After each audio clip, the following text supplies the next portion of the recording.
Okay. We're now starting to stream. Thanks for introducing. You know what? I'm gonna be cool and I'm gonna Do my video trailer. He is ancient, he is the land. The Dark Lord's will, a crushing hand. Chains of fate, no one can free.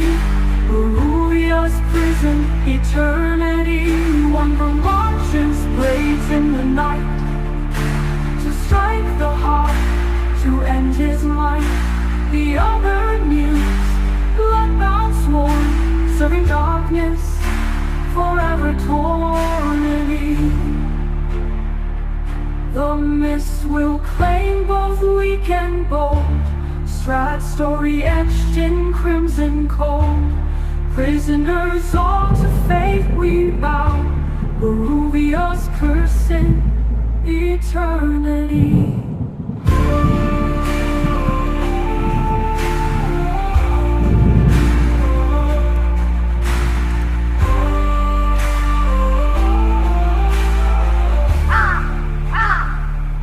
Welcome, my friends, to my humble home.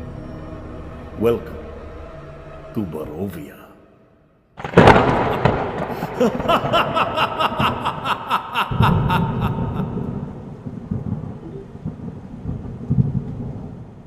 All right, welcome to Combat Veterans Games, and we are doing first Strahd, Weal, and Woe. We have Team Weal with us tonight.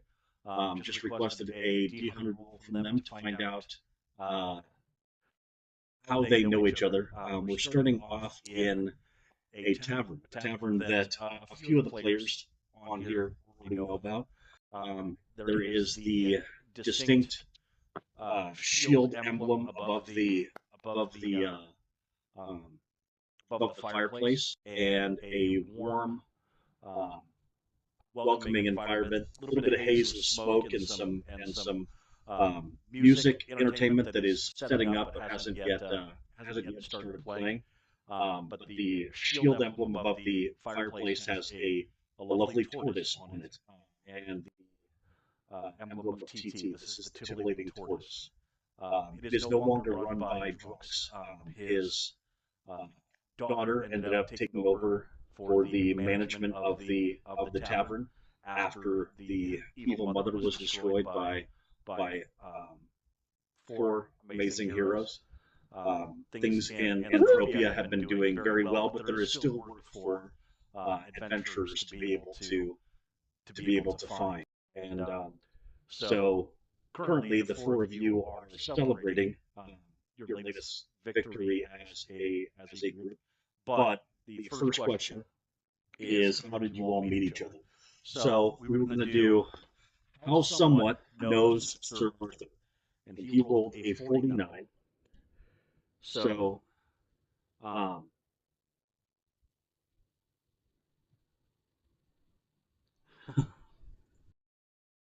you both worked for the same alchemist. You were assistants to an alchemist, and who always had snacks on him. All right, very exciting.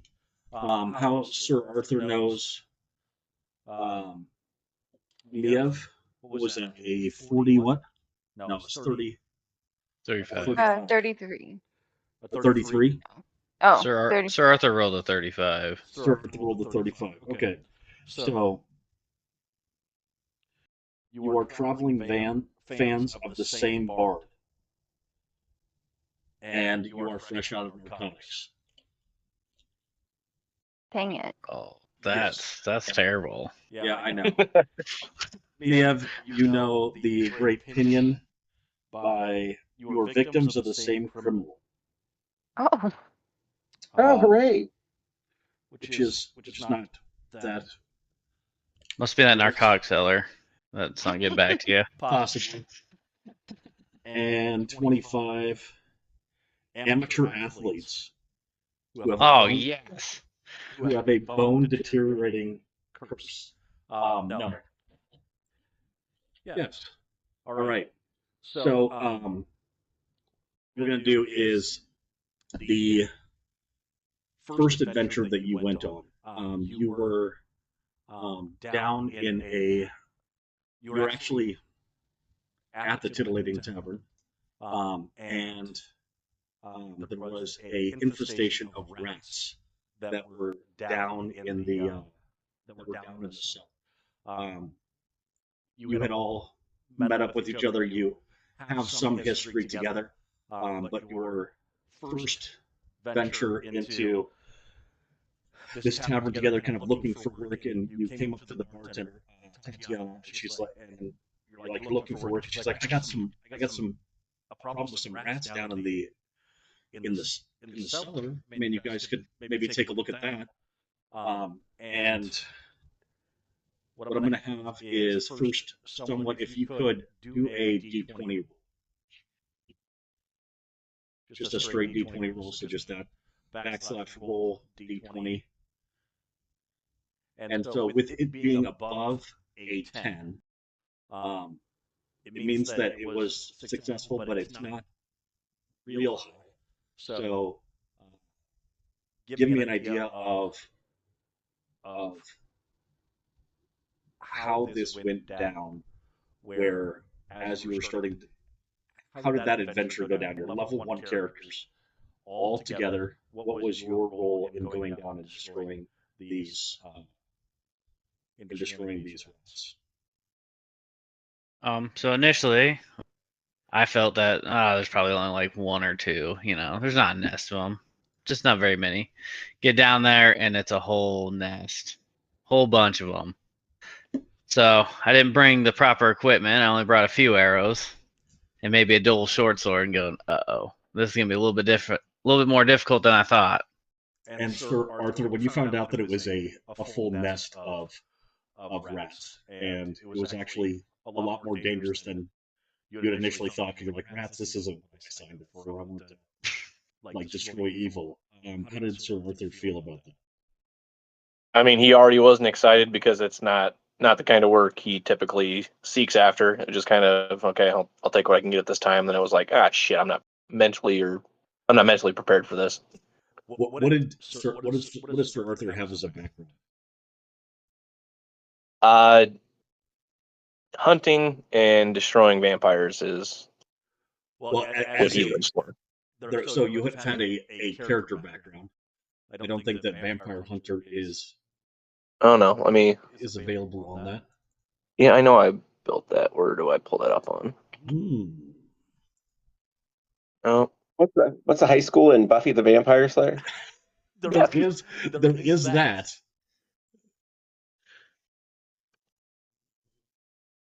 Oh, I never did set any of that up. All the ideals, bonds, flaws, and all that. No, that's fine. I thought I did all mine. I'm trying to find it on this. I apologize. But I AI'd the heck out of mine. In your youth, your family was slaughtered by a vampire lord, right? Right. All right. And then, so you started dedicating yourself to becoming somebody that was able to take on vampires. And now there you are taking on some rats. Go ahead and roll a D20. And you can just, I think, click on. So just type in /roll space D20.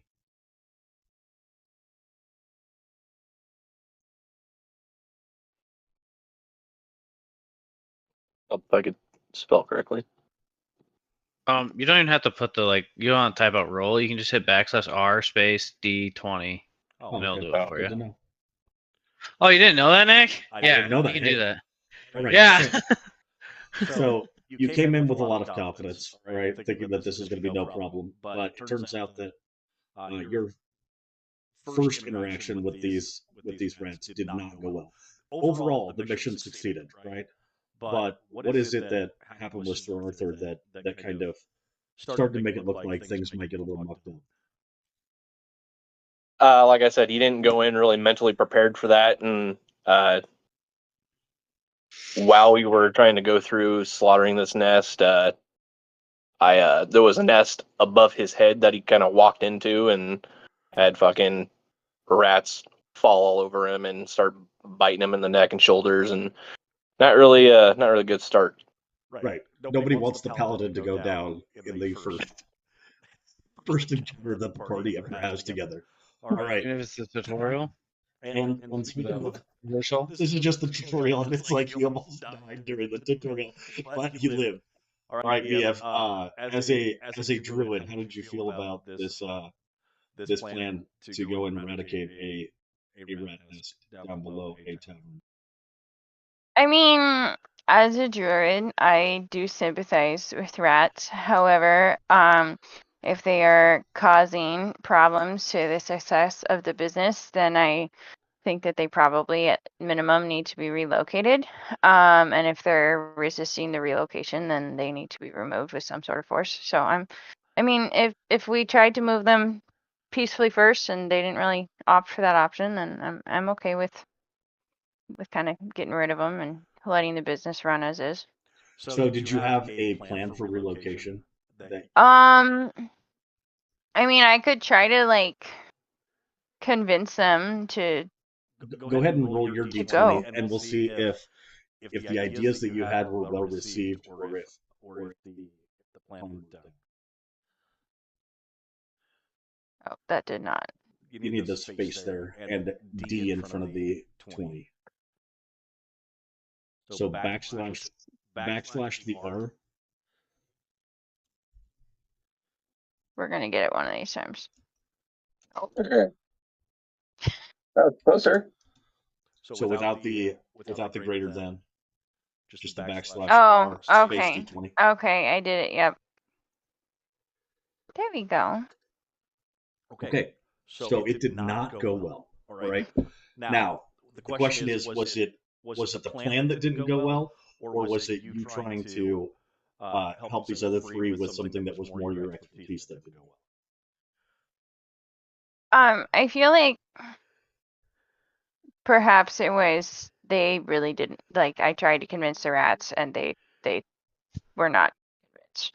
So you tried to speak with animals, and then it turns out that they were real assholes. Yeah.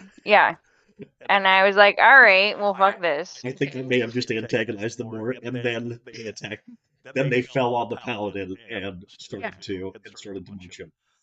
Let's see though if Pinion was able to help, or was part of the success or part of the failure in this first situation. So arousing success. All right. So this is where things started to turn around in this situation.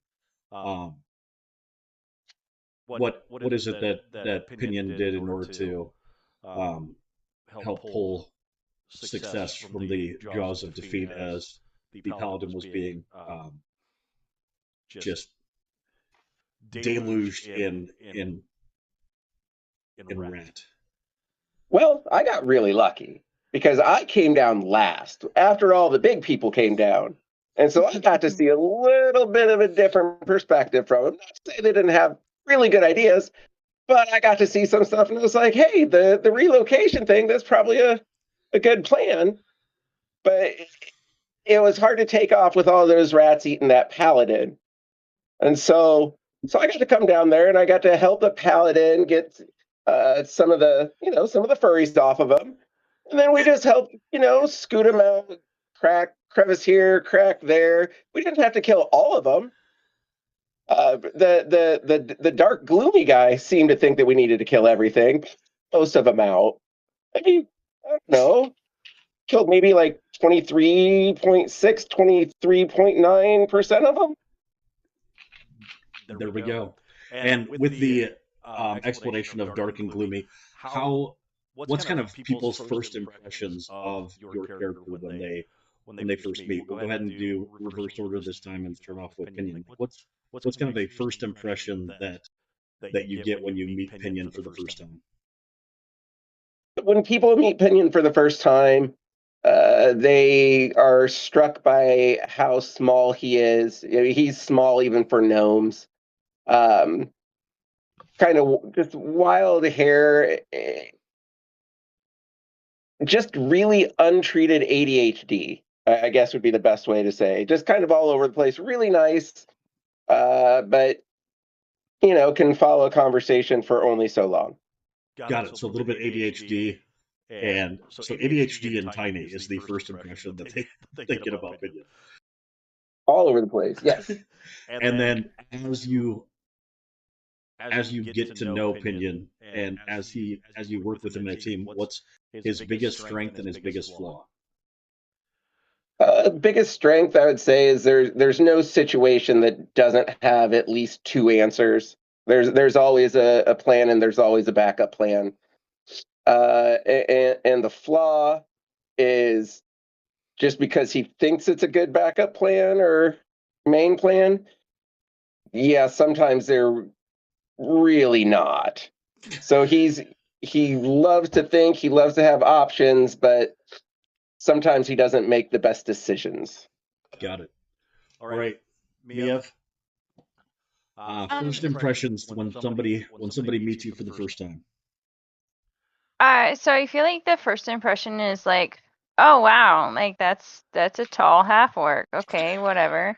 And then they kind of do a double take because she's dressed as a druid, which is not really like the route that most half orcs go. So some people are a little just a little confused about why that's her kind of identity of choice. Right. Like was barbarian taken and you drew the short straw? Like, right. No, truly, exactly. are you gonna rage? I was gonna wild shape into a bear. Yeah. Yeah, it turns out. Mhm. And then as they get to know what are the strengths and flaws that you bring to a team dynamic. I think for her strength, it's a lot of like she's gonna do anything for her people, like whether it's her enclave, whether it's her friends, like she's here to have their backs. And then which kind of feeds into, I think, part of the flaw too is like she just goes a little overboard and doesn't necessarily know when to stop doing things for her friends. And then also she's a little biased against the local orc population because they essentially left her on the streets when she was a baby and never did anything for her. So she doesn't Right. So really care for them. So she has claimed family, and who she picks as family, she stays by. And watches Yeah, over. absolutely. Got it. And never leaves anybody behind because she was left behind, kind of thing. Hmm. Trauma bond. Good. All right. And for Sir Arthur, what's first impressions that people get just by the look and how you present yourself? Intimidating, introverted, not really talkative paladin here. If I stick around long enough, that tends to wear off, but typically he doesn't. Kind of more of a lone wolf, doesn't really become part of groups until recently. And why is that? With the death in his past with both his family and the village he lived in where he was trained to be a paladin, both being slaughtered by vampires. So just to play off of that, how has Mia been trying to break through his coldness?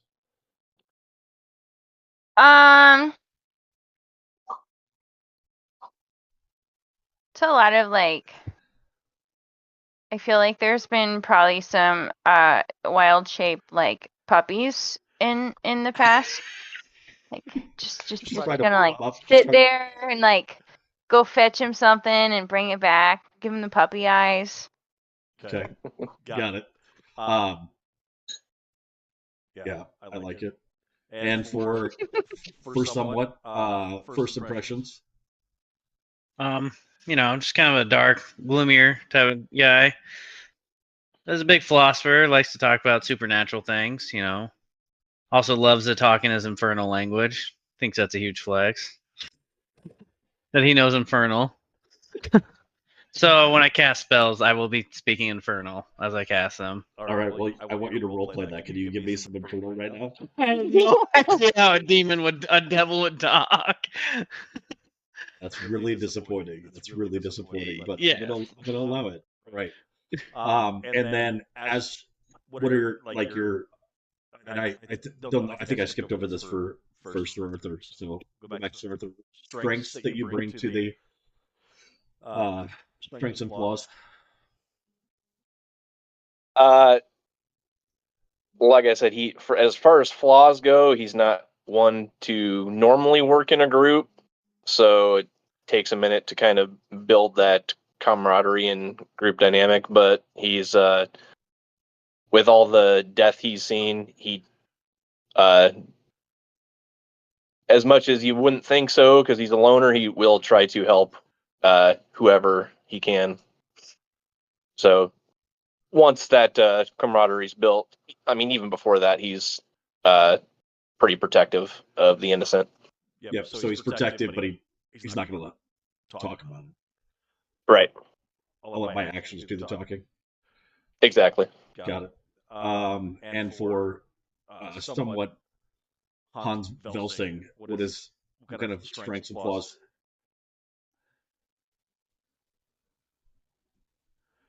Other than being muted while you're trying to talk, what else is your... Still can't hear you.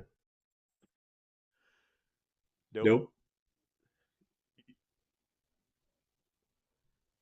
Nope. It's the quiet loner type. He doesn't even... Wait, are you still talking to me? Nope. I'm trying to talk to someone, but he's having difficulties with his microphone like you were. He's speaking infernal. You just can't hear him.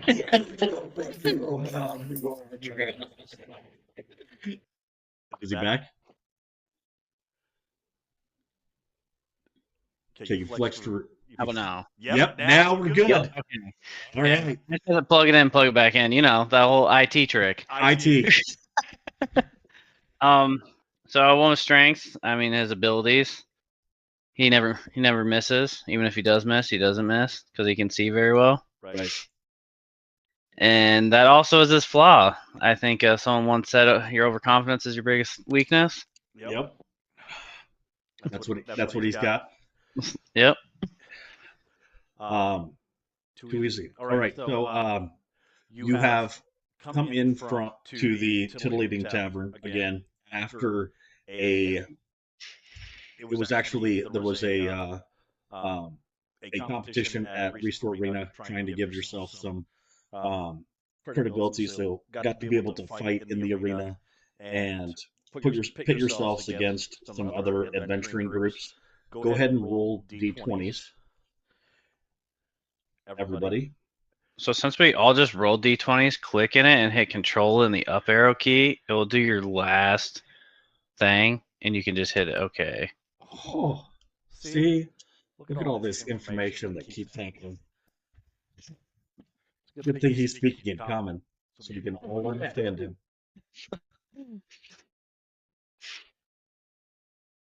Hey, you told me it was just like roll 20, and that's what I'm going based on. All right, so we got everybody's rolls, right? Overall, you were able to succeed in the arena, but it had its ups and it had its downs. So it doesn't mean that you particularly had something to do with it. But as we start to roleplay with Tatiana, she's going to ask how things went, and you all can start to chime in about the positives, about the negatives. So she's like, well, if it isn't my favorite adventuring group, my little rat slayers, what can I get you to drink? What's little man? Pinion? Yes, that's what. Yeah, Pinion. What can I get for you, sir? Well, the ginger ale. The ginger ale, absolutely. And for you, young lady, or young lady, I think. Youngish. Yeah, I mean, Young enough. yeah. Well, what can I get for you? I would like your strongest mead, please. Strongest made for a young lady. Okay. And Mr. Toothy Smile? Mr. I think it's Arthur? Is that right? I will also have your largest flag and mead. Outstanding. And for you, my last time I think you taught me how to say something infernal. What was it? How did I ask for? Is that how you say it? Is that how you say it? That sounds about right. All right, sounds good. What can I get you? I'll just take a water for now. Water it is. All right. So one ginger ale, two meads, and a water. So you guys look like you have been up to some difficult things. What happened? You were over at the Restore Arena? Yes. Well, tell me, spill the tea. I am always interested in stories from adventurers. I, of course, didn't miss. Hit all my shots, like always. I wouldn't think any other way. I mean, obviously, what do you always say? Which I think translates to I never miss. Right. Yeah. And He was pretty good. He was pretty good in there. was there any difficult puzzles and traps, or was it all just brute force during this arena fight? I mean, the owner does have quite the tism spectrum. That he does. Was it Avalon that was the game master again this year? Yeah, he's the one that wears the weird hats, right? Yes, that happens. Sir Arthur, do you not like me? You like? Did I give off that impression? I don't know. You just always sit there and you don't say anything. And when I do see you smile, it seems threatening.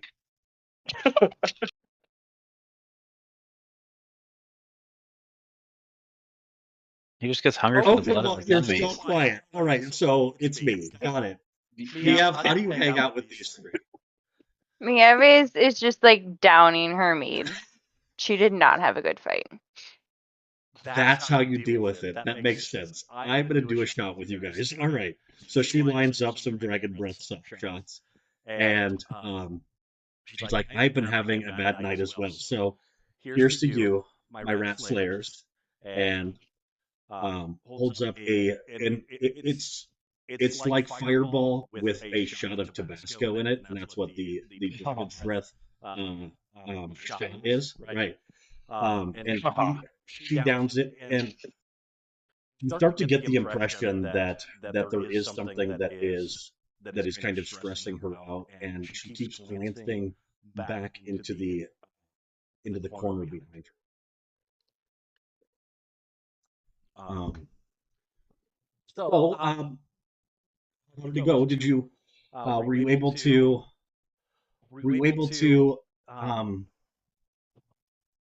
get lots of gold? In fact, you were able to. You did score 100 gold between the four of you. You can either split that up 25, 25, and 25, or you can decide that there's somebody that's kind of the purser for the party. But you did make 100 gold. So how did it go? Did you win anything? Yeah, we won gold. How did you do that, Sir Arthur? Were you just out there flexing, or did you actually do something interesting? I mean, any opponent that stepped up, I put him down. Tell him what you did with the big Minotaur. That was pretty cool. Except for when he was down and we had to give him a good berry. When I wrestled the Minotaur to the ground and made him submit. It was a good fight, but bigger than you. he made fun of my wolf. I remember that Minotaur fight. He made fun of your wolf? Who made fun of your wolf? What? The Minotaurs, that's why he had to beat them up, because he made fun of my wolf wild form, and it was very, very upsetting. She takes another drink of her mead. Oh my gosh, that is. I mean, it's one thing to like make fun of the way that somebody's dressed, but to make fun of their wild shape, that's really rough, girl. I'm so sorry. And she continues to kind of seems a little bit distracted. And somewhat you notice you're the first one to notice that in the background behind her, there is uh, a gentleman, and you're familiar with how to try to be inconspicuous, right? But also leering and watchful, and this dude is definitely putting off those vibes. And that's the person that she keeps glancing back at. So, what else? What else happened? She seems to be very interested in keeping you in conversation for as long as possible, even though it's starting to get late in the evening, and people are starting to kind of clear out and close out tabs. She seems to be interested in keeping you there as long as possible.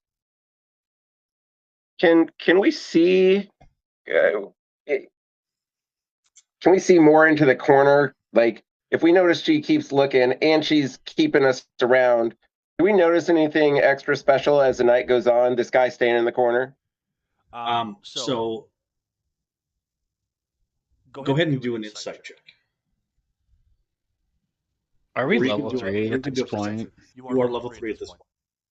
Okay. I'm gonna sneak off to the bathroom. Okay. You said perception. I got a whopping 8. You got a whopping 8. Or you can do perception or insight, whatever it is that, depending on what type of information you're kind of looking for. Or you can do an investigation check, which might be. I think the investigation. So I rolled a 7, so an 11. An 11 for your investigation check? Yeah. Just based on where this guy's positioned, he seems like he's trying to stay out of the flow of where patrons are be coming in and out, right? But is also kind of located in a place where the like the near enough to the door to the kitchen. But that's really all you're getting with a investigation check at 11. Okay. But as you're sneaking back to the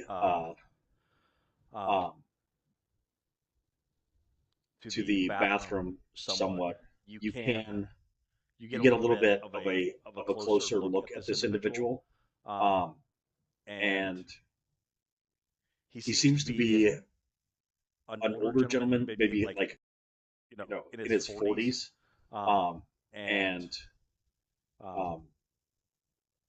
even though he's wearing this dark cloak, you can tell that he seems to be kind of a merchant of type, maybe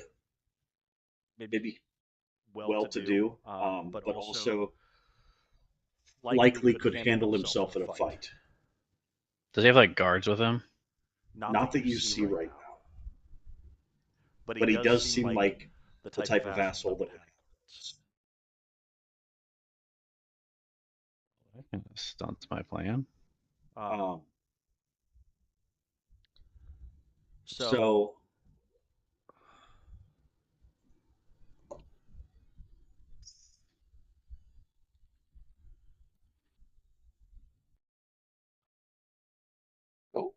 sorry, I didn't mean to roll that as somewhat. I don't know how I did that.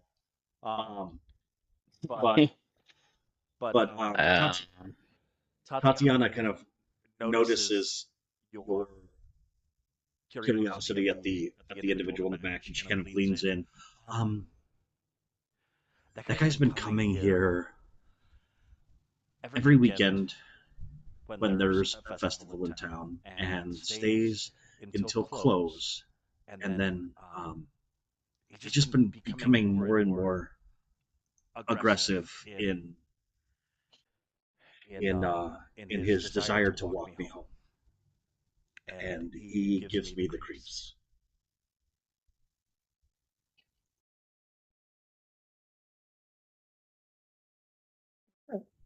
So, but how? What else happened at the arena? Anything good? You four brave adventurers, and she kind of well, says it loud enough so that she's letting the dark guy in the corner know that her friends are four adventurers that she's hanging out with right now, and not really attending to a lot of the other customers. Oh, when I went to the bathroom, I was gonna cast disguise self on me. Okay. I was gonna make myself look like a guard. Make yourself look like a guard? Yeah, I was gonna do one of his bodyguards and just stand near him. But like, it would be possible for you to disguise yourself as a Reno watcher easily. Yeah. Yeah. So, you can come out of the bathroom looking like a one of the town guards, who would sometimes come in at the end of the night and kind of be looking for anybody that's having any this is freaking Mead Alley. There's a couple different bars along this road, and so an increased watcher presence at this time of night on a festival night is definitely not unheard of. Anyone else doing anything? Yeah, Maeva is gonna kind of flex, because even though she's not a barbarian, she kind of looks like she should be one. She's gonna do the whole flex thing, yeah, we did so good at the fight. We took down all of the bad guys. We totally wrecked everyone. It was excellent. We can definitely, we can handle kind of whatever. We did so good. I wish I was as strong as you. Every time I see you, I think about that I actually go in the back and I pick up jugs of mead and put them over my head, just trying to get that shoulder definition that you've got there. It's amazing. I don't think that. Oh, excellent! That is great way to start. It's a great place to start with. Some light lifting will really help give you some tone. I just wish that people were more scared of me. Some people. Well, we all have to start somewhere, so it is good start. Excellent. Well, I better start getting cleaned up. Will you guys stay here for a little bit while I get cleaned up? Sure.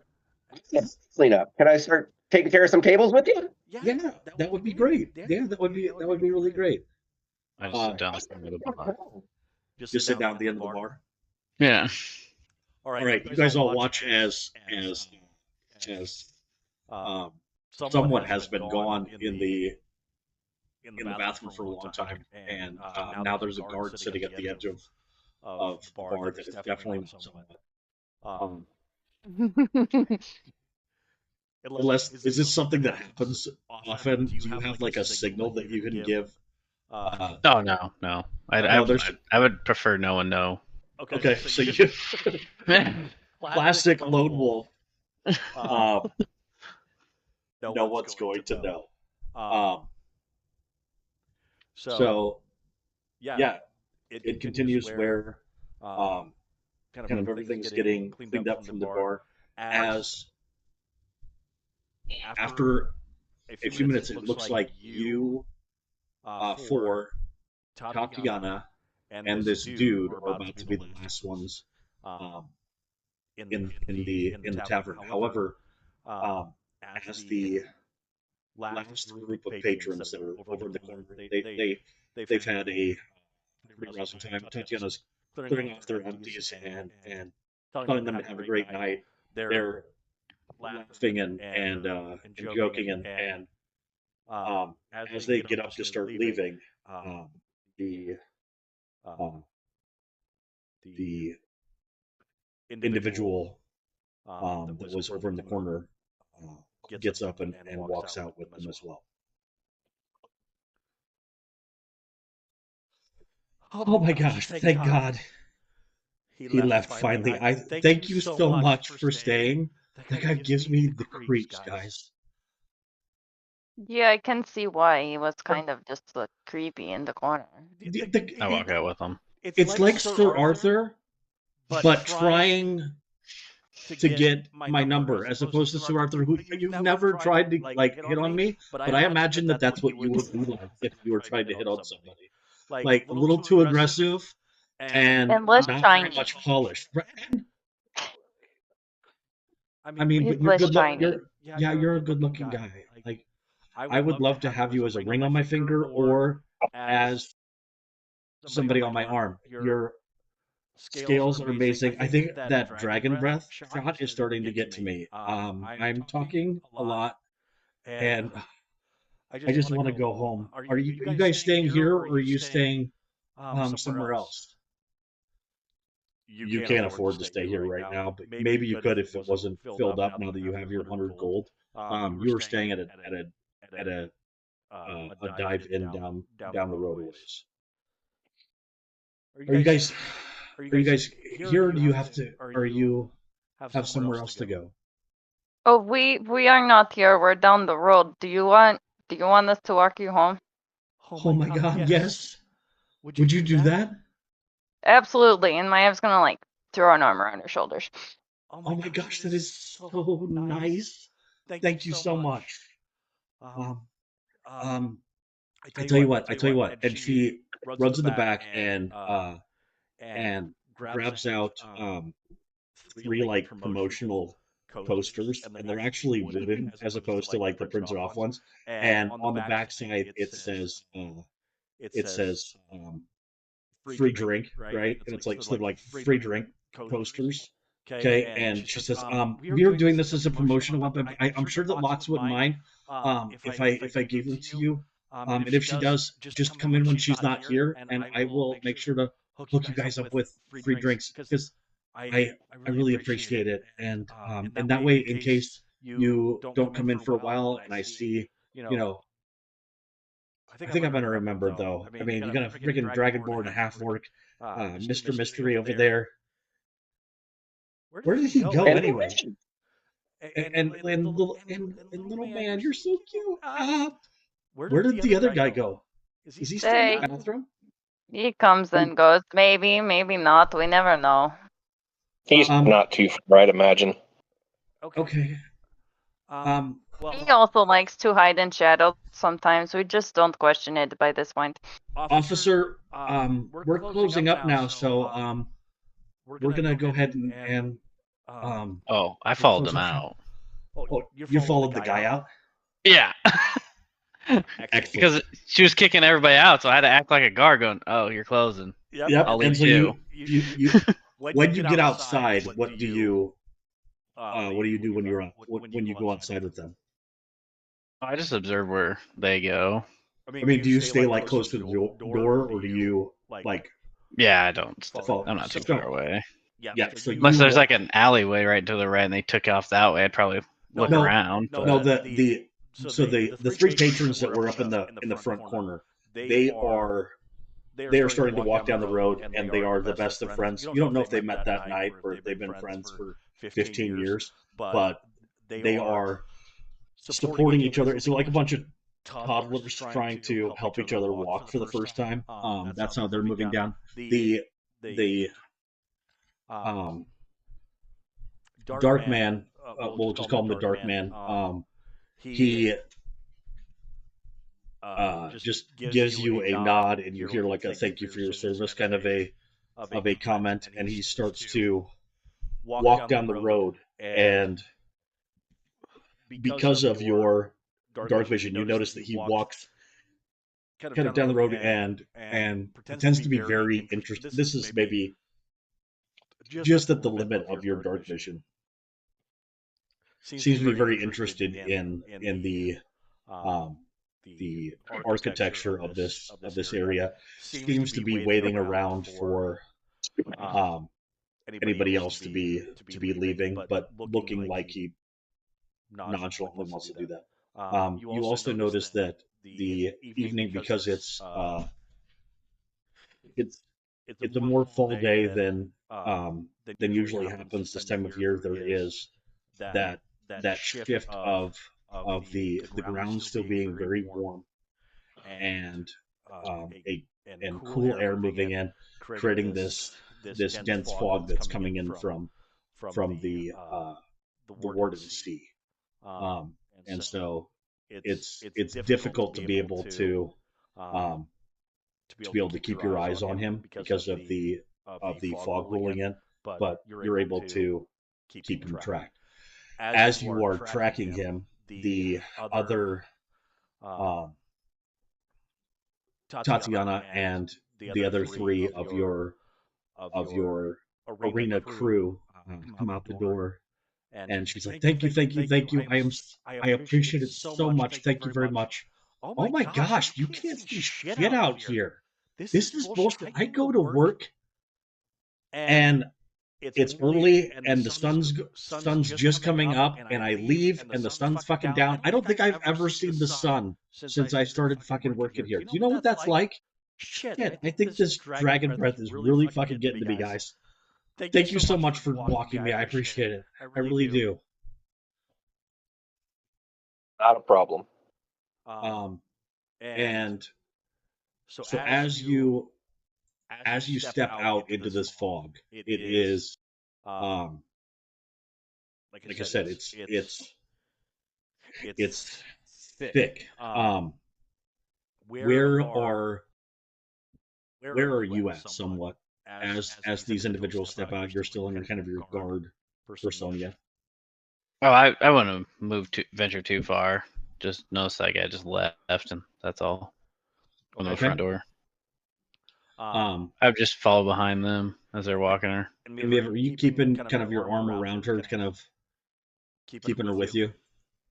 Yeah, I got my arm around her shoulders, and like she knows I'm sober, but anyone else who's watching on the street, just watching me walk like I'm drunk. I'm just kind of like going along with her. Sounds good. Well, she almost forgets, turns around and starts to lock up the front door, make sure everything's secure. Don't worry about the lanterns. They burn out, and then we restock them, or refill them. In the morning. That's my job in the morning.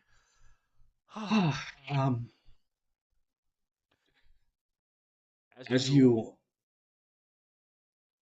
start to walk down the road, that dark figure is gone from your sight somewhat. But this fog seems to start to behave in really unnatural ways. Like there is a moment as you are starting to walk down the road that it feels like this fog is actually flowing into your nose and is trying to almost suffocate. And that is, as you're experiencing this fog that seems to be moving almost as if it's in some ways alive and even aggressive, suddenly you feel Tatiana's hand starting to slip from yours. Go ahead and roll a athletics which is a strength-based check in order to try to keep a hold of her hand.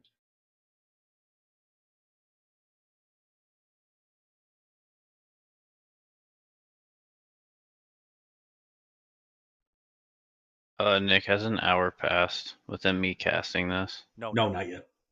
Okay. All right, so with that 18, you are able to keep a hold of her, but she screams out in pain as you are holding on to her because of the amount of strain. Like it feels like somebody just tried to grab her and start to take her. But as this fog continues to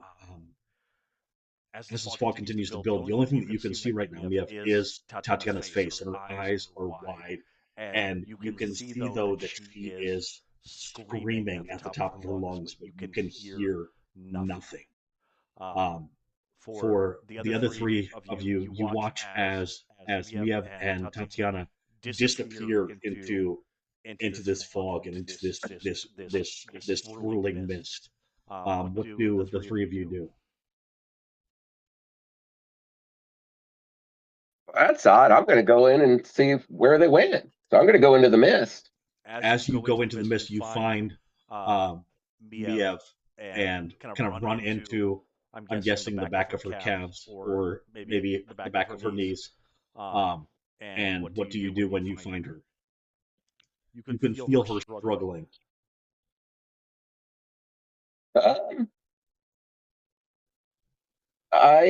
I can so I'm behind her and I can feel her struggling.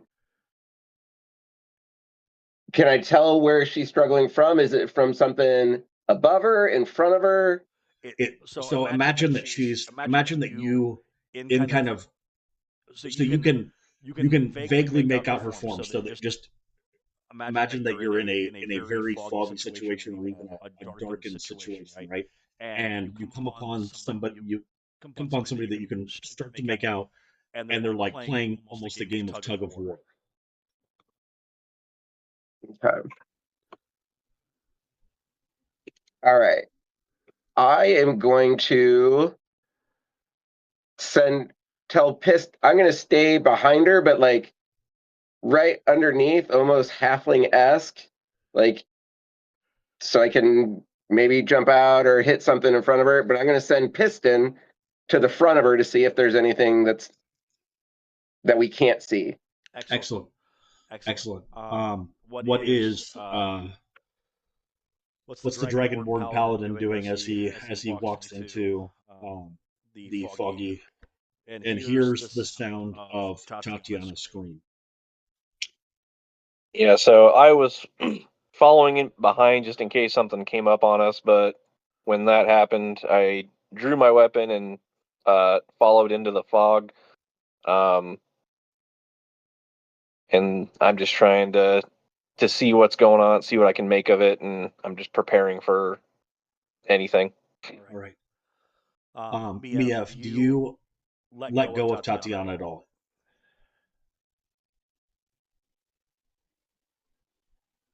I think I would assume that if something's trying to drag her away, I definitely don't want to let go. All right. And you can tell though there is this moment where you with how tightly you are hanging on to her, like the question of whether you're doing damage to her by holding on to her. Like imagine that she has a team of horses with ropes around her waist and you're holding on to her arm, right? Like you feel her arms start to give way. And for a moment you are holding nothing but her arm. And as you continue to hold her arm in shock and horror, it starts to dissolve into the same mist that is surrounding you. The four of you are standing fairly close together as the mist starts to break away from you, and you now are no longer on a cobblestone street, but on a dirt road surrounded by tall, ominous trees that seem to be moving, and in the distance you hear the sound of of wolves beginning to howl around you, and the entire forest or the entire village or the city street that you're walking down, instead of these buildings looming above you, there are now trees looming above you, and you have this thickening sense of dread that um, that you are not in uh, Reno anymore. And the question of where did Tatiana go is kind of foremost in your mind. And there we're going to go ahead and take a 5-minute break, and we'll come right back. Word.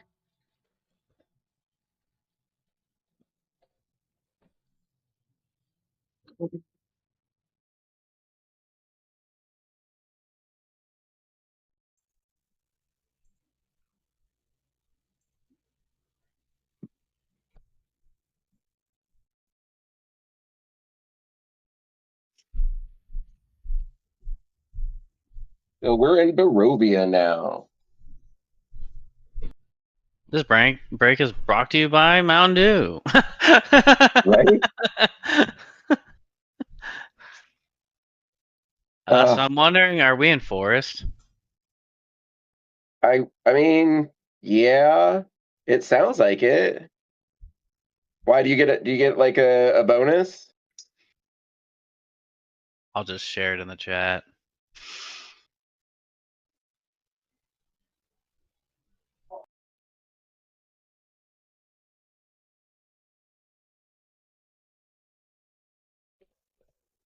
Oh, okay.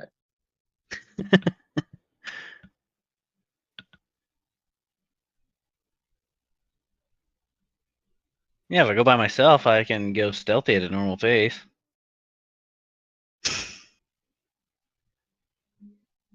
I mean, that probably wouldn't hurt anything. I also have dark vision. And I'm assuming I have the highest passive perception. Higher than my, I don't even know where to look. What's your wisdom? I think here's my passive perception is a rock star 11. Oh, so you definitely don't have proficiency in perception. It's 10 plus your perception. Yeah. I'm at 16. Yeah. Hey, I'm good at history. I have history for that. Yeah, I got +6 in history, and everything else is. I mean, intelligence-based stuff is all right, and I can pick pockets, so Nick, that'll are come we in in handy. forest? Oh, I think he's AFK. No, I can see him. He's here. Oh, there he is.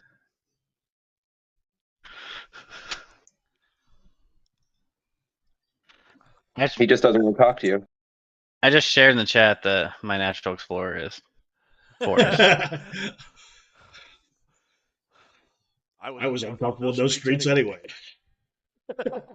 Yeah. I'm like, wait a minute. This looks a lot better. I don't want that stupid urban environment.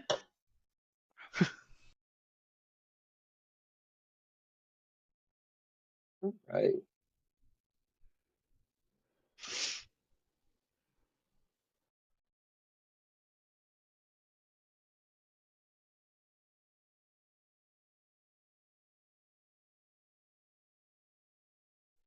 It's open so big. All right, with everybody back. So there is that there is the shock of being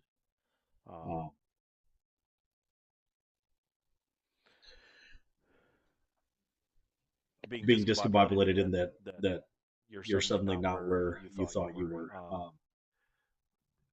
and there is up in a crooked branch, a raven that starts to caw, and everyone else hears just the raven cawing, and it's super creepy. But for Miev, you hear almost very clearly the raven telling you, "You said you wouldn't let go."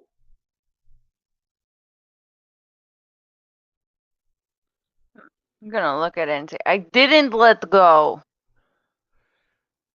You want me to And shoot it?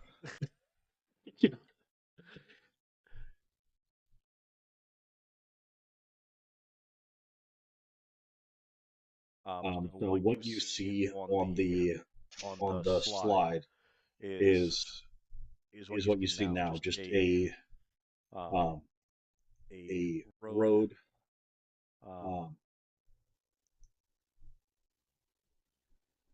going into this forest, and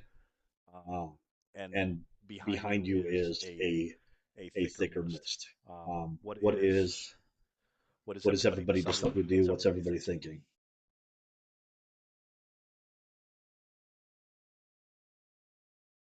We'll go around the horn. Pinion, what are you thinking? What are you doing? Well, I'm kind of wondering what the big green lady's talking about or talking to, and then, but yeah, I kind of want to follow the road as well. All right, Sir Arthur. So I'm just going to kind of hang back and see if something comes up, and if not, I'm going to suggest that we follow the road. All right. Pinion, or excuse me, Sir Arthur. So I'm assuming that she was calling back at the raven. We didn't understand what she was saying. No, she just said just like she did. I didn't leave. Oh, I didn't okay. let her go. It's like I just turned as like, is the raven talking shit? Actually, You want me to shoot it? Well, I'm all for all for proceeding. Got to find this woman. You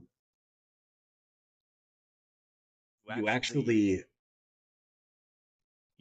hear her, the sound of what you believe is Tatiana crying. It's very, very faint. And I won't have you all roll perception checks, but I would say that being in this strange environment, most of you are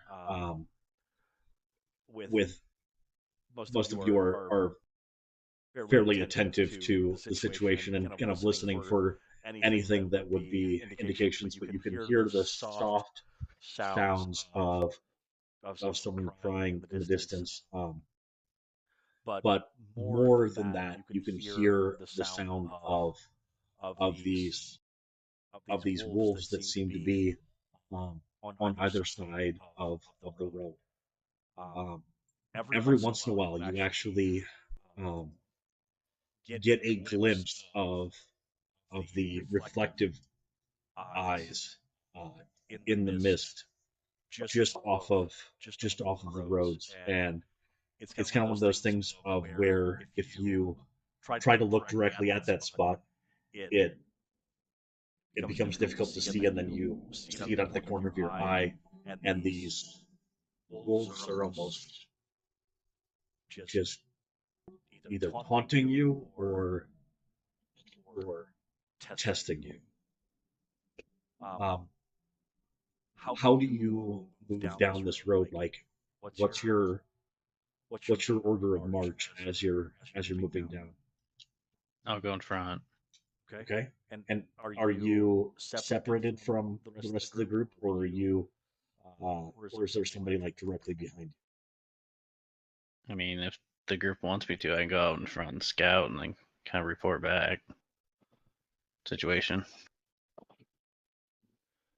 Who ends up being right behind the ranger as he steps forward? I'm putting myself in the back of the group just in case we get surrounded. Okay. No, we're all alert danger if it's forest. Yep. And what is where is Pinion? Oh, It's Pinion's going to be It's on. perfectly acceptable if you say between Miev's legs, because as a small person and her being a medium creature, I think that she's tall enough that you could actually scurry inside of like walk like you were a toddler inside of her dress. No, come on. I'm a big, brave guy. So, yeah, I'm going to jump on top of Piston, and I'm going to ride Piston like a mountain. I don't know, Miev, are you right or left-handed? Right? Right. Okay, good. I'll be on your left side then. Right. Excellent. Right. As you continue down the road, you can tell that there are ruts in the road from previous wagons that have moved down this road before. Every once in a while, you catch sight of things moving in the mist to your left, to your right. There are moments of silence that are suddenly broken by the abrupt caw of a raven, almost giving that jump scare moment, and then it's difficult not to believe that the ravens aren't kind of laughing about it as they give their caw, and the sound of the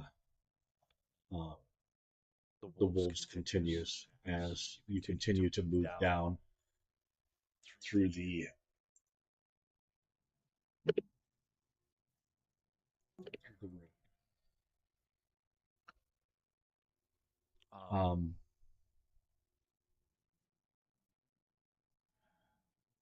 as you continue down, go ahead and do a perception check somewhat.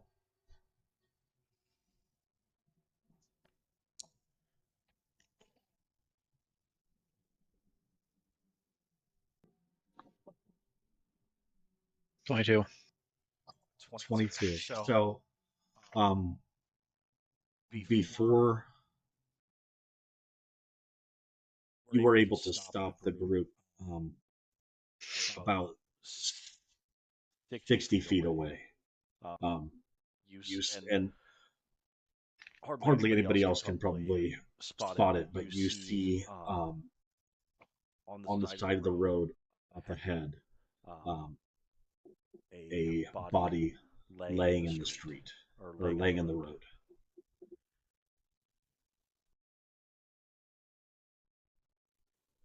With a 22, you're about 60-40 on whether the individual that's laying ahead doesn't have any clothes.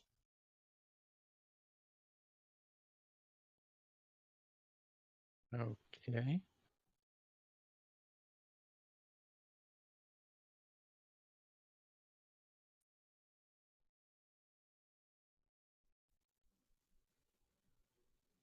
I mean, I can go up and check it out. You have everybody stay back, or do you let the group know what you see and then? Oh, I'll let the group know that I see a body that looks to be at least incapacitated. I don't know about dead. All right. As you start to move forward, and as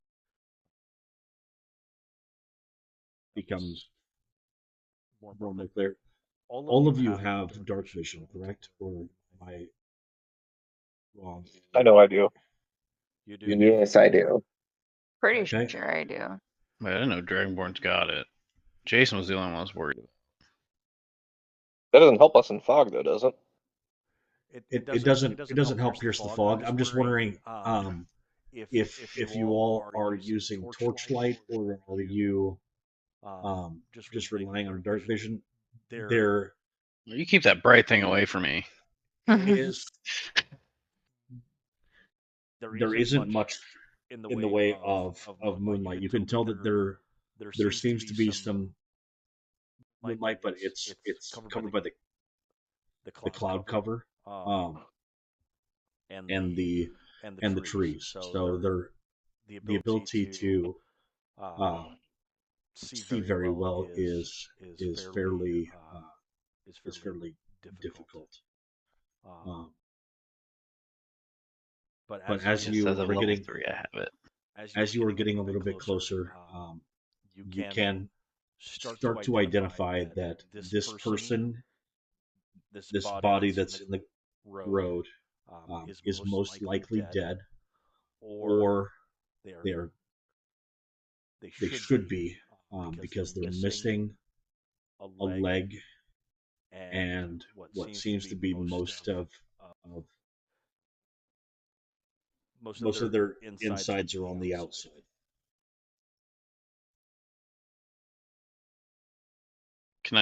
Does it I look would like say that's pretty good. animals probably? Animals that? probably did it. Is it probably like animals probably did it? It seems like that could be the case. You'll have to get a little bit closer in order to be able to identify. Would you start to move closer to be able to identify what Yeah. possibly killed him? All right, go ahead and roll a nature check.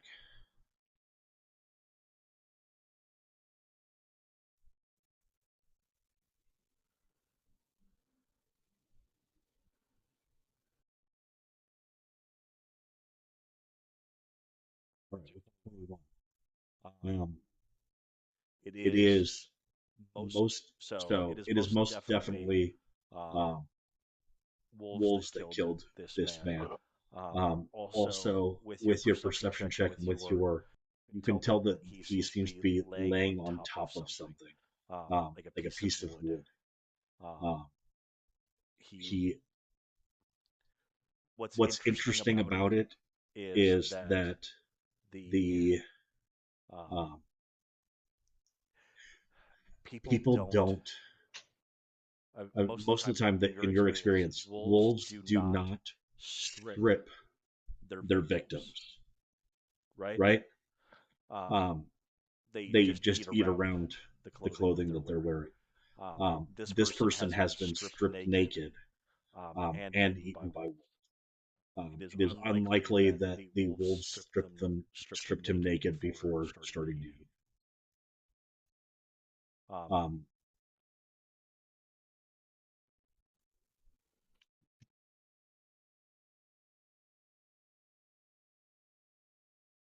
The thing that bothers you the most, though, is that as you're kind of clinically looking over this individual,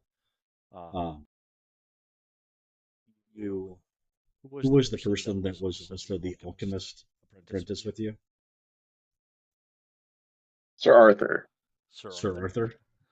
Okay. The individual that is dead in front of you is the person that both of you assist you as an alchemist for a time before you started the adventure. If it's not him, it's somebody that looks exactly like him. So that probably takes us back a little bit. Do we still hear all the wolves howling and whatnot? They've gone quiet.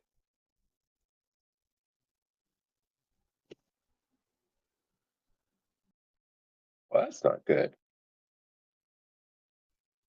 Does Not Mia usually. have? Could she make out anything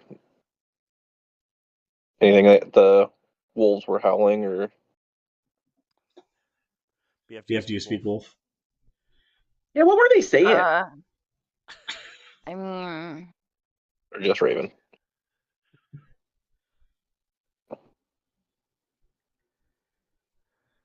I'm gonna assume they were just like howling, just like wolves do. That's so Raven.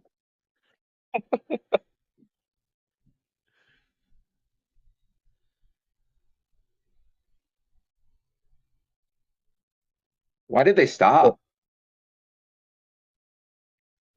I'm asking Yev. Miev, go ahead and do a nature check. Okay.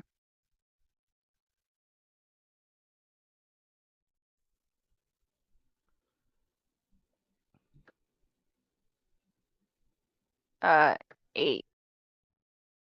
Right.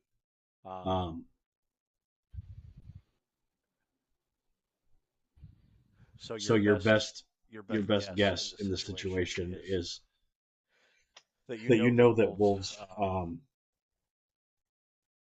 usually howl in order to gather, but they don't howl when they're hunting. Excellent.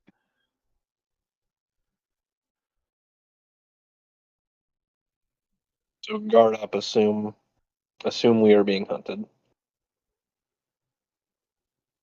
Well, if they are not hunting us, they are certainly hunting something else, but I haven't seen anything else for them to be hunting, so.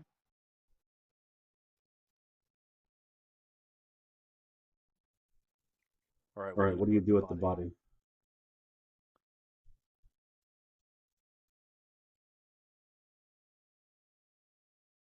I think we should move it. See what that wood is. I douse it in grease until Pinion to firebolt it. You can really douse it in grease? Go ahead and expend those. I don't have any grease. Excellent. In honor of Dave, I did not take grease. Okay, so I could breathe fire on him to burn the body. No, I ain't wasting your breath weapon. Pinion's got firebolt. We can just waste that. Oh, I only got 2 uses. Yeah, I'm not gonna do that.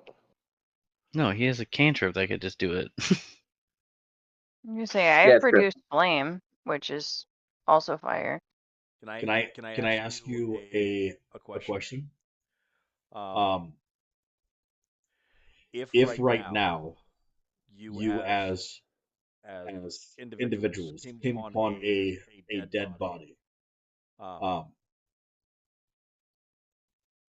what do you think the ramifications would be if you suddenly pulled the gas can out of the back of your car and doused the body and burned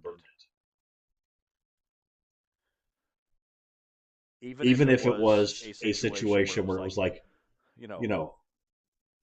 person that had been mauled by a bear on the side of a hiking trail. You're walking along a hiking trail and you come upon a body of an individual that's been mauled by a bear, and you burn the body. I feel like that might not go over well. It might not go over well, but it makes sense. That would be mutilating a corpse.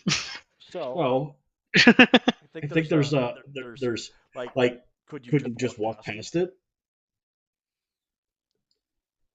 and then find somebody to talk to about it? But I don't think that burning it might be the best thing to do right now. If it starts to move, fuck yeah, firebolt the fuck out of it. That's I still fair. want to know what that piece of wood is underneath, unless I missed it. That's fine. Go ahead and so you start to kind of tug on his arm to kind of pull him off of the piece of wood.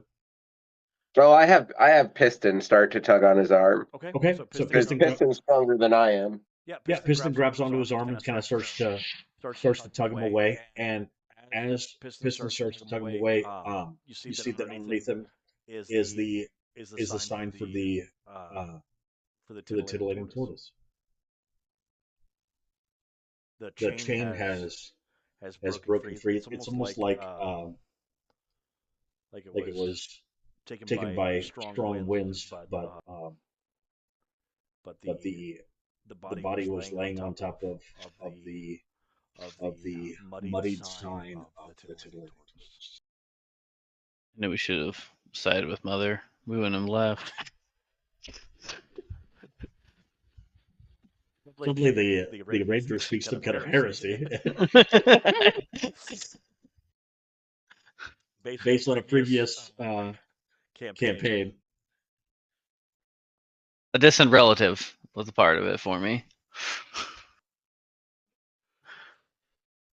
Well, this doesn't make any sense. And when we look around, the mist is starting to clear. You can, like when you were in Anthropia, you were in Reno, and if you looked off to the east, you would be able to see, some of the lights of of Anthrop, and you'd be able to hear the sound of some of the bells on the docks, even after sundown. There is none of that, and there is a very unfamiliar mountain range in the distance, that is at times visible to you, but this is a very obviously completely different place that you are in.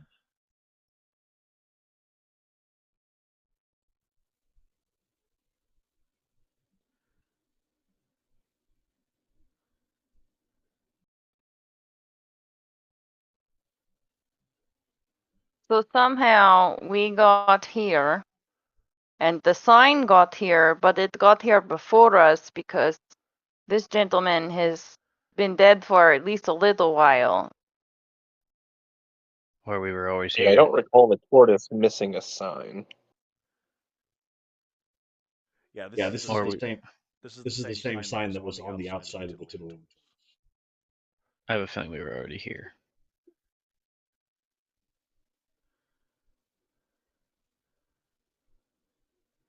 You need to think that they lost their sign.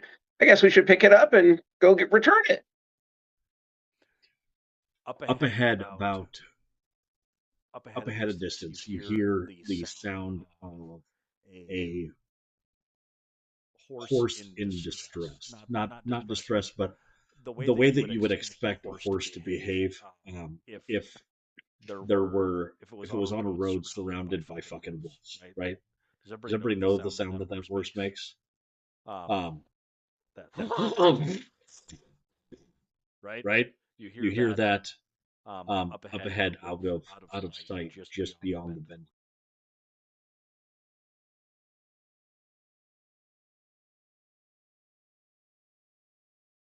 You heard the muffled sound of somebody kind of calming down the horse.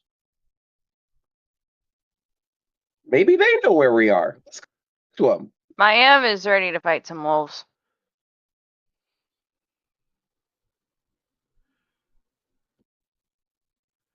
All right. So do you move down the road toward these sounds, or do you stay with the body? I'd move toward the horse because I can't really do much about this body. Apparently, it's frowned upon to burn it.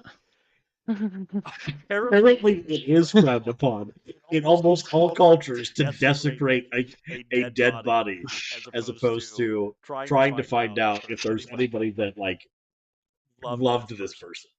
Plus, you know him. What was his name? Yeah, exactly why I want to put him in a urn, burn him, put his ashes in a urn, and hold him close. This is what Alan would have wanted. Yeah. Anybody else know him? It's just me and Arthur. Alan would have wanted this. Yeah. Mm-hmm. And the paladin can do this whole ceremony about it and everything. There, boom. Paladin, do you have ceremony selected as a level 1 spell? That's you, Jason. What? Oh.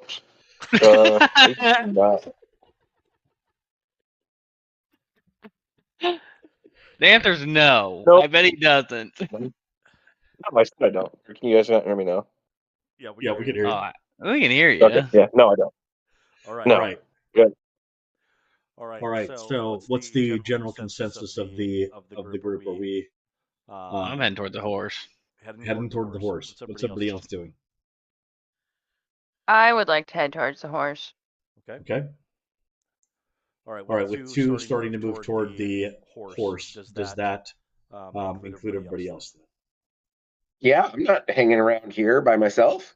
Okay. No, we'll also keep an eye on our surroundings. I also walk toward the horse. Okay. While keeping your eye So as you start to move forward, you come around the corner, and there is a wagon with some individuals moving around the outside of the wagon, and one of them states, "I do not know. These doors usually just open." And then wait, one of you, I don't know who it was. It probably was Piston.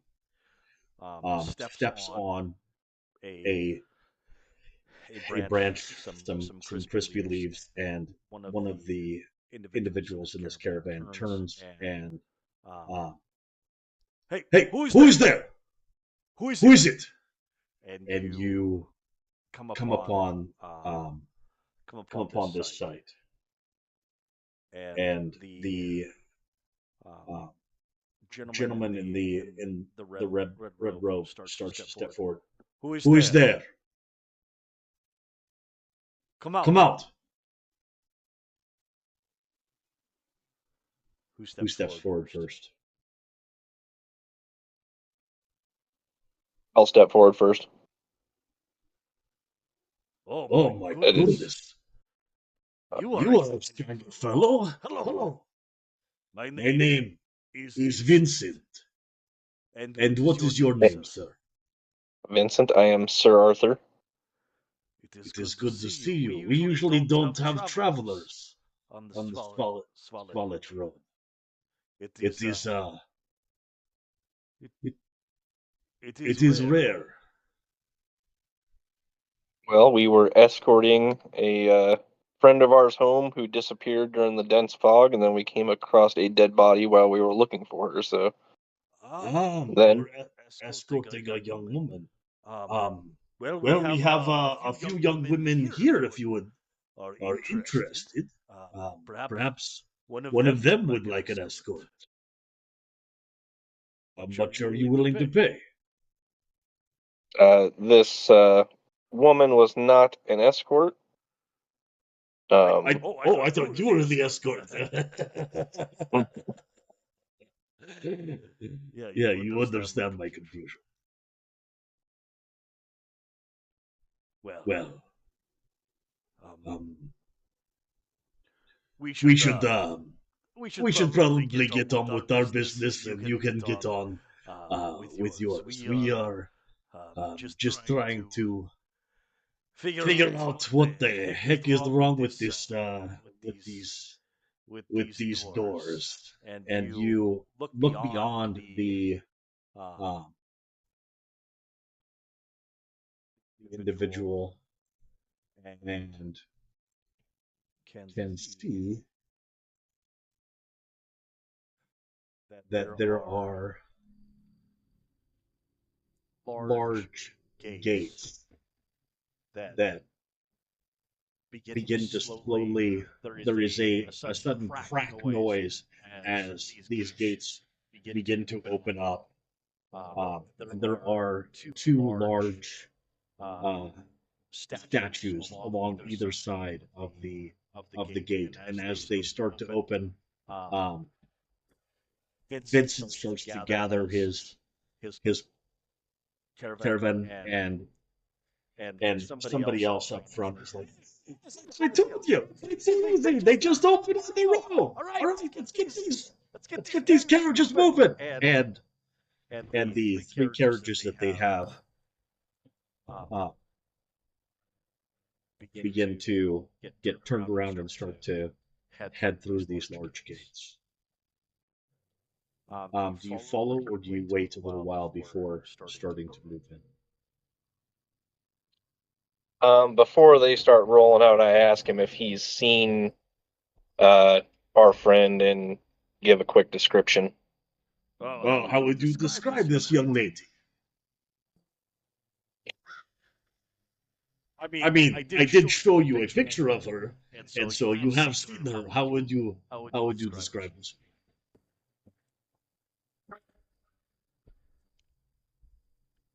Anyone else want to come and join the conversation? I Did can't remember exactly. did she have horns like you? Is she? No, she was not dragonborn like I. I see. She was human. So a human, and the other distinguishing features. She was, I'm gonna step forward, about the A height and hold up like wherever she would have hit next to me. And she had red hair and at least one arm. Well played. I'm sorry. Excuse me. Did you say at least one arm? Yeah, then she might have lost one. I'm not really sure. I gotta give you, It was kinda- I gotta give you a hand. That is the first time that I put that description. I have not seen such a woman. You might want to give her a hand instead. You She might need one. you hear one of the women in the back of one of the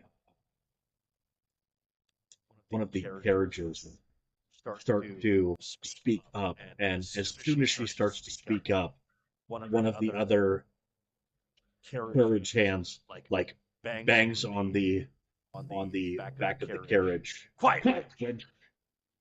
Where are you guys taking these? We have merchants, and we have a very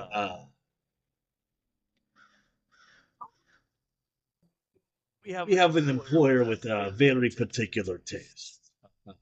He would be most interested. He loves the redheads, actually. So if you find this woman, let me know, and I would be able to offer you 500 gold for information about where this woman would be. Who's your employer? He is the lord of this land, but is this your first time in Barovia? Possibly.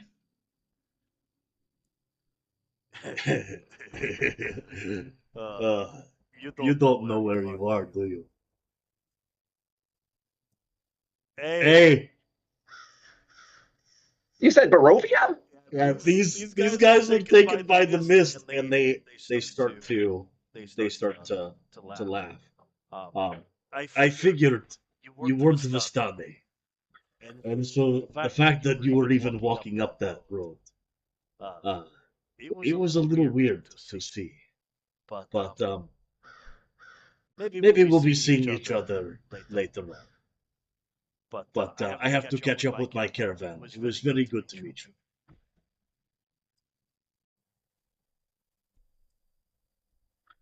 And I don't think we like him.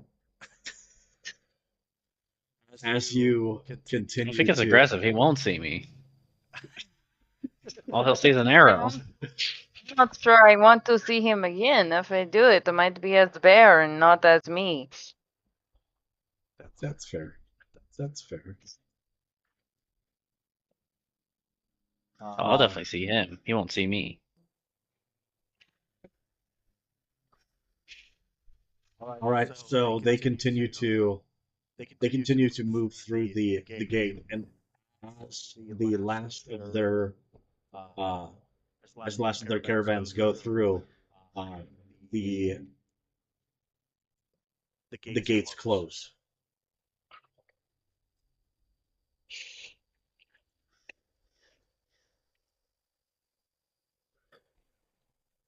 Dang it! I knew we should have hopped on. I mean, there was that option, but we'll give a different picture. So this is what these gates look like. Are My screen not supposed to show completely Let's see, black? did your screen is screen black. look completely black? Yeah, Yeah, it I'm just still shows seeing black. the image of the That's what it merchants looks who are like. there. Somebody is going to need to light a torch. Who does it? Anyone light the torch? I can do magical tinkering. And I think I can do three little lights that can go around. Okay. And as those three little lights go around, you notice that suddenly you are able to see just like that. Oh, Does that help? Okay. All right. So this is what the gates in front of you look like. Two headless statues on either side, and giant gates. And just like the band said, who is it that is first to come up and try to touch the gates?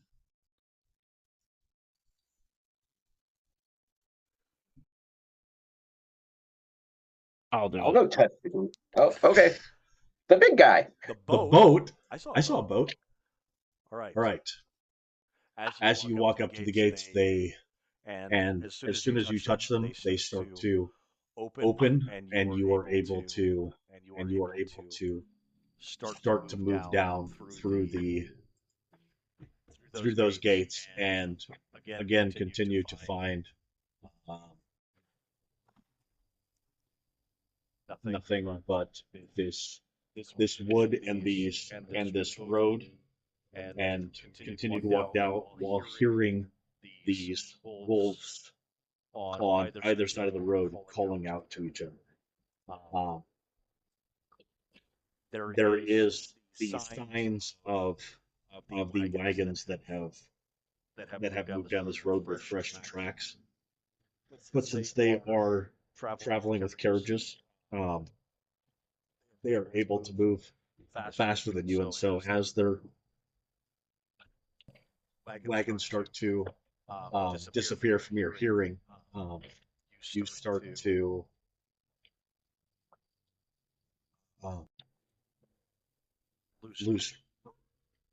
lose track of the sounds. Up ahead of you, there is a single wolf standing in the center of the road. How do you approach that, Ranger? Does he look friendly? Yeah. He is a wolf, Does but he's not like snarling. He's just steps out of the woods, looks over, sees you, and stays there looking at you. This is a good, 100 meters in front of you. So 300 feet. Guess I can like approach him slowly, like keep heading toward him. Okay. All right, you continue to head toward him. He doesn't move. And Continue to go. once you get to within about 60 feet, he starts to walk in front of you, and continues to kind of guide you down the as you come to a clearing, you come over the clearing and into a valley. In the valley, are you able to see this, or are you looking at a blank screen? That's it. No, I can see it. No, I loaded. All right, perfect. As you come into this valley, you can see down below a village, and it looks to be incredibly decrepit. Up above this village, on a high mountain peak, you see a very large castle, and the sudden sense that you have is that you are being watched. Go ahead and do a perception check.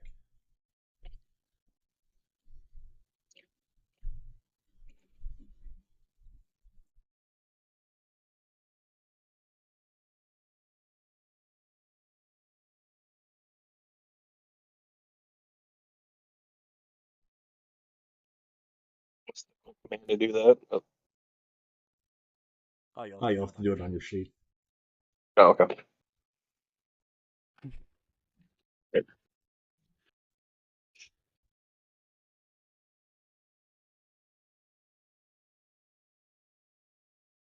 That sucked. All right, we're waiting on one last roll. Come on, do a perception check in order to find out where your perception check is. I rolled a nat one. Where? Well, I did it on. I have a D&D Beyond tab up, and I clicked on You that. did it, and you got a nat 1? Excellent. Excellent. God bless him. What's your bonus to perception? 0. Oh, you could just roll a d20.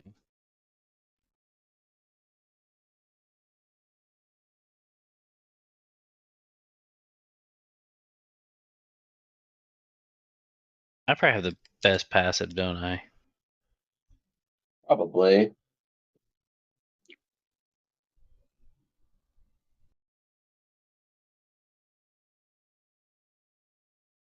My passive perception's 10.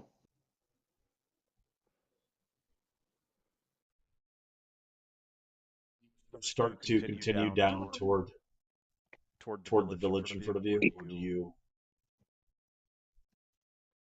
Yeah, why not? I mean, you've got Gotta figure it out.